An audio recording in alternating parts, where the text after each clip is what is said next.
আমাদের ভালোবাসাটা ছিল ঝগড়া, রাগ, অভিমানে ভরা এক দুষ্টু মিষ্টি ভালোবাসা।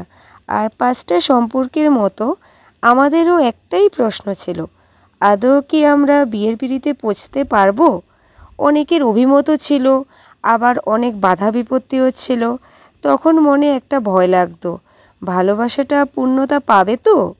দীর্ঘ 2 বছর ভালোবাসার পর বাড়িতে জানাজানির সময়টা যখন চলে আসে, তখন মনে একটা হালকা খুশি যেমন ছিল, আবার একটা ভয়ও কাজ করছিল।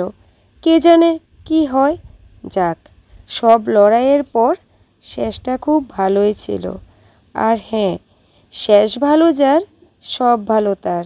সম্রাট আর মানসীর গল্পটা পূর্ণতা পেল। মা ত্রিপুরেশ্বরীর আশীর্বাদে আমাদের বিয়ের আজকে 1টি বছর সম্পন্ন হয়েছে। শুধু 1টি বছর না, আগামী 7 জন্মে আমি যেন তোমাকেই পাই। হ্যাপি অ্যানিভার্সারি প্রিয়।